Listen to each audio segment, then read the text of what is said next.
Hello বন্ধুরা, welcome to only sports view. তো এই ভিডিওতে আবারও ডুরান্ড কাপ নিয়ে কথা বলবো। তো ডুরান্ড কাপের সেমিফাইনাল নিয়ে কথা বলবো। তো ডুরান্ড কাপের সেমিফাইনালে diamond Harbour FC versus East Bengal মুখোমুখি হচ্ছে 20 তারিখ সন্ধ্যে 7টা থেকে যুবভারতী ক্রীড়াঙ্গনে। তো সেই ম্যাচটা নিয়ে আলোচনা করব। তো সেই ম্যাচে দুই দলের লাইন আপস কেমন হতে পারে, এছাড়া দুই দলের শক্তি দুর্বলতা, তো সেই সব বিষয়গুলো নিয়ে আলোচনা করব। তো ভিডিওটি সবাই শেষ পর্যন্ত দেখতে থাকো, আর চ্যানেলে নতুন হয়ে থাকলে চ্যানেলটি সাবস্ক্রাইব করে পাশে থাকা বেল আইকনটি অন করে পাশে থেকো।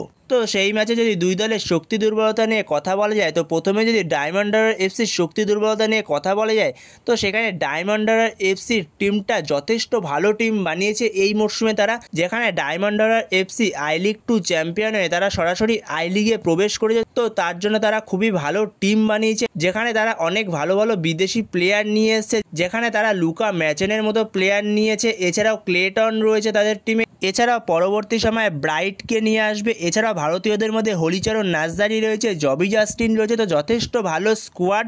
তো সেখানে ডায়মন্ড হারবার এফসির স্কোয়াডটাও যথেষ্ট ভালো। তো সেখানে যদি ডায়মন্ড হারবার এফসির শক্তি দুর্বলতা নিয়ে কথা বলা যায়, তো সেখানে ডায়মন্ড হারবার এফসির শক্তিশালী দিক হলো তাদের অ্যাটাক।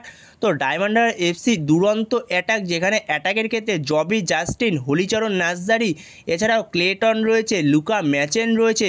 তো যথেষ্ট ভালো অ্যাটাক ডায়মন্ড হারবার এফসির। এছাড়াও অ্যাটাকিং মিডফিল্ডের ক্ষেত্রে লিয়ান সাঙ্গা, পল রয়েছে। তো সেখানে যথেষ্ট ভালো অ্যাটাক ডায়মন্ড হারবার এফসির। তো সেখানে ডায়মন্ড হারবার এফসির দুর্বলতা বলতে তাদের ডিফেন্সটা কিছুটা দুর্বল। তো সেখানে ডিফেন্সেও যে খুব দুর্বল এমনটাও বলা যাবে না, কিন্তু ডিফেন্সটা কিছুটা দুর্বল ডায়মন্ড হারবার এফসি অ্যাটাকের চেয়ে। তো অ্যাটাক উইং যথেষ্ট ভালো ডায়মন্ড হারবার এফসির। তো এরপরে যদি ইস্টবেঙ্গলের শক্তি দুর্বলতা নিয়ে কথা বলা যায়, তো সেখানে ইস্টবেঙ্গল টিমটা এই মরশুমে এখনও পর্যন্ত ডুরান্ড কাপের সবথেকে বেস্ট টিম। তো অনবদ্য খেলছে ইস্টবেঙ্গল এই মরশুমে ডুরান্ড কাপ, যেখানে ইস্টবেঙ্গলের পুরো টিমটাই সেরা খেলছে, যেখানে বিদেশি প্লেয়ার থেকে শুরু করে ভারতীয় প্লেয়াররা সবাই ভালো ছন্দে রয়েছে ইস্টবেঙ্গলের। তো ইস্টবেঙ্গল টিমটা এই মরশুমে ভালো টিম বানিয়েছে এবং এখনও পর্যন্ত ডুরান্ড কাপের সবথেকে সেরা টিম ইস্টবেঙ্গল, যেখানে ইস্টবেঙ্গল সদ্য ডার্বি জিতে তারা সেমিফাইনালে প্রবেশ করেছে। তো সেমিফাইনালে তারা মুখোমুখি হচ্ছে ডায়মন্ড হারবার এফসির। তো সেখানে যদি ইস্টবেঙ্গলের শক্তি দুর্বলতা নিয়ে কথা বলা যায়, তো সেখানে ইস্টবেঙ্গলের মাঝমাঠ এই মরশুমে যথেষ্ট ভালো, যেখানে ইস্টবেঙ্গলের মাঝমাঠে মিগুয়েল রয়েছে, মোহাম্মদ রাশিদ রয়েছে, সাউল ক্রেসপো রয়েছে, এবং পরবর্তী সময় আবার মাদি তালাল আসবে। তো আরও শক্তিশালী হবে তখন মাঝমাঠ। তো সেখানে এখনও বর্তমান সময় ইস্টবেঙ্গলের মাঝমাঠ সবথেকে শক্তিশালী, এবং ইস্টবেঙ্গলের ডিফেন্সও এই মরশুমে যথেষ্ট কম্প্যাক্ট লাগছে। তো দারুণ ডিফেন্সটাকে লাগছে ইস্টবেঙ্গলের, যেখানে ইস্টবেঙ্গলের ডিফেন্সে আনোয়ালির পাশে কেভিন সিবেলে তো যথেষ্ট ভালো মানিয়ে নিয়ে যায়। তাদের ডার্বিতে দেখা গেছে কতটা ভালো তাদের মধ্যে কমিউনিকেশন দেখা গেছে। তো দারুণ লাগছে দুজনকেই ডিফেন্সের ক্ষেত্রে। এছাড়াও ওপরে অ্যাটাকের ক্ষেত্রে হামিদ রয়েছে, ডিয়ামান্টাকোস রয়েছে। তো যথেষ্ট ভালো অ্যাটাক। এছাড়াও উইংয়ের ক্ষেত্রে বিপিন, এডমুন্ড, এছাড়াও পরবর্তী সময়ে ডেভিড আসছে, এছাড়াও পি বিষ্ণু এরাও আসছে। তো ইস্টবেঙ্গলের এই মরশুমের মাঝমাঠ অনবদ্য, যেখানে ইস্টবেঙ্গলের বিদেশির পাশাপাশি মাঝমাঠে ভারতীয় প্লেয়াররাও ভালো রয়েছে, যেরকম জিকসনের মতো প্লেয়ার রয়েছে মাঝমাঠে। তো দুরন্ত মাঝমাঠ। তো সেখানে ইস্টবেঙ্গলের এই টিমটার মধ্যে কোনো সেরকম দুর্বলতা নেই বলা যেতে পারে। তো দুরন্ত একটা টিম, তো তুল্যমূল্য লড়াই হবে। এছাড়া ইস্টবেঙ্গলের ডিফেন্সকে সতর্ক থাকতে হবে এই ম্যাচটায়, কারণ উল্টো সাইডে ডায়মন্ড হারবার এফসি তাদের অ্যাটাক যথেষ্ট ভালো। তো সেখানে ইস্টবেঙ্গলের ডিফেন্সকে যথেষ্ট সতর্ক থাকতে হবে, কারণ যথেষ্ট ভালো অ্যাটাক ডায়মন্ড হারবার এফসির। তো সেখানে যদি এরপরে দুই দলের লাইন আপস নিয়ে আলোচনা করা যায়, তো সেখানে ডায়মন্ড হারবার এফসির কোচ কিভু ভিকুনা সে 4-3-3 ফরমেশনে যেতে পারে ইস্টবেঙ্গলের বিরুদ্ধে, যেখানে ডায়মন্ড হারবার এফসির হয়ে গোলে স্টার্ট করবে মিরশাদ। এরপরে ডিফেন্সে চারজনের মধ্যে লেফট ব্যাক স্টার্ট করবে রবিলাল মান্ডি, আর অপরদিকে রাইট ব্যাক স্টার্ট করবে অজিত কুমার।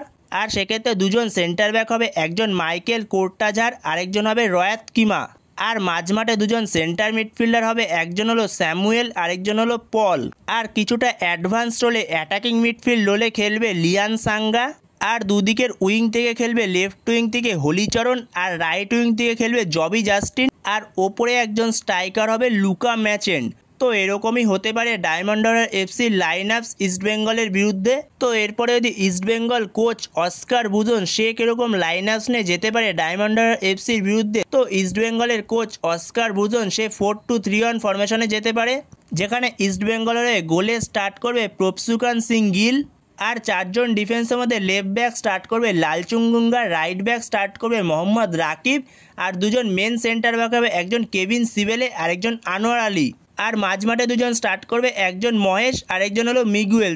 আর সেক্ষেত্রে দুদিকের উইং থেকে লেফট উইং থেকে বিপিন সিং আর রাইট উইং থেকে এডমন্ড, আর মাঝখানে অ্যাটাকিং মিডফিল্ডার হলে সেই জায়গাটা স্টার্ট করতে পারে সাউল ক্রেসপো, আর ওপরে একজন স্ট্রাইকার হবে সেক্ষেত্রে ডিমিত্রি ডিয়ামেন্টাগোস। তো হামিদ আহাদাদ সে বেঞ্চে থাকতে পারে, কিন্তু তার রিপোর্টে এখনও পর্যন্ত কী এসছে তো সেই বিষয়ে কিছু জানা যায়নি। তো এরকমই হবে ইস্টবেঙ্গলের লাইন আপস ডায়মন্ড হারবার এফসির বিরুদ্ধে। তো বন্ধুরা, তোমাদের কি মনে হয় ইস্টবেঙ্গলের লাইন আপসে কি ডায়মন্ড হারবার এফসি ম্যাচে কোনো চেঞ্জ আসতে পারে? তো তোমাদের এই বিষয়ে যদি কোনো মতামত থেকে থাকে সেটা অবশ্যই কমেন্ট বক্সে জানিও। তো এই ভিডিওতে এই পর্যন্তই। তো এই ভিডিওতে এই আপডেটগুলো নিয়ে আলোচনা করার ছিল। তো ভিডিওটি ভালো লাগলে অবশ্যই লাইক শেয়ার সাবস্ক্রাইব করতে ভুলো না। তো নেক্সট ভিডিওতে দেখা হচ্ছে, ততক্ষণের জন্য বাই বাই।